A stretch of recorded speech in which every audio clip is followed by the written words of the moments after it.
نے وہیں کسی نفسیاتی ڈاکٹر کی کتاب پڑھی اور اس ڈاکٹر نے یہی ثابت کیا تھا کہ نفسیاتی ڈاکٹر بعض دفعہ ایک سادہ سے کیس کو بڑا ہی کمپلیکیٹڈ سا بنا دیتے ہیں, پیچیدہ بنا دیتے ہیں. وہ سادہ سا کیس ہوتا ہے, اس کو کیونکہ انہوں نے پڑھا بہت ہوتا ہے نا, تو وہ اپنی اتنی پڑھائی کو اس مریض پہ فٹ کر کے, وہ سادہ سا کیس ہوتا ہے, اس کو بیچارے کو کہیں بغل میں کوئی پھوڑا نکلا ہوا ہوگا, ممکن ہے اس کو پتہ نہ چلے, ٹھیک ہے نا, کچھ بھی وجہ ہو سکتی ہے.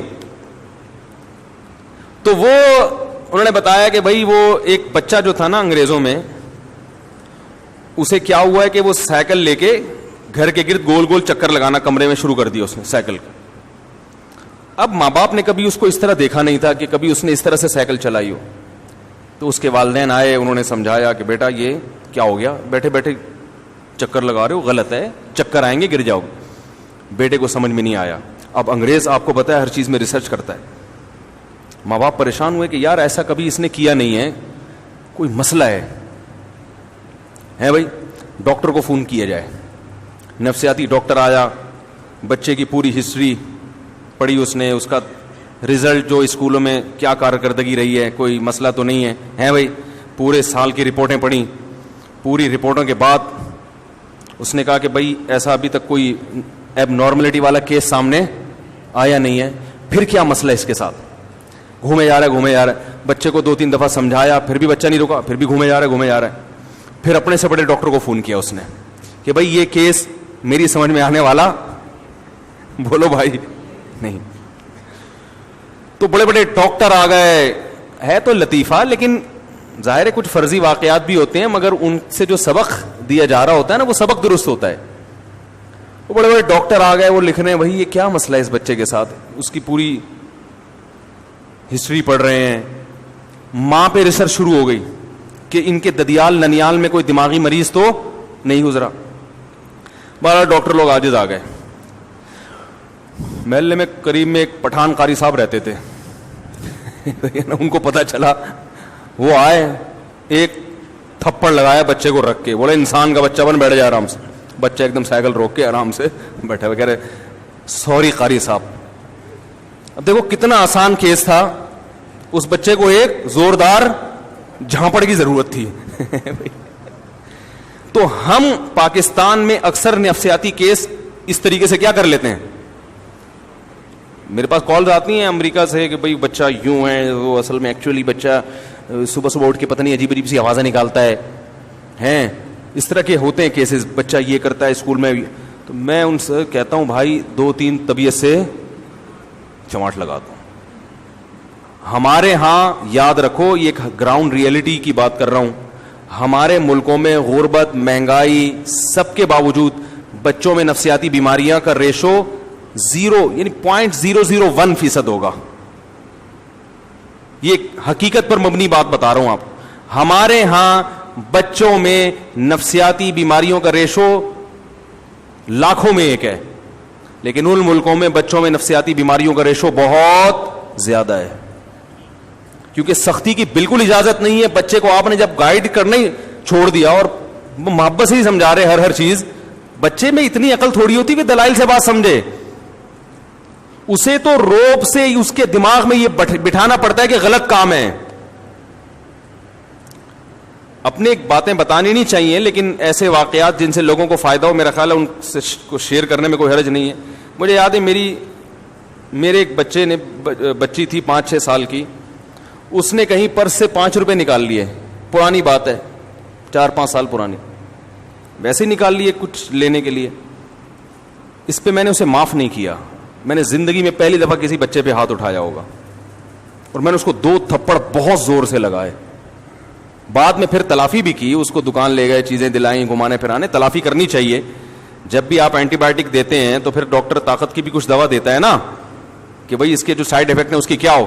بغاوت جب پھیلتی ہے جب آپ سختی کریں اور پھر محبت سے اس کی تلافی نہ کریں.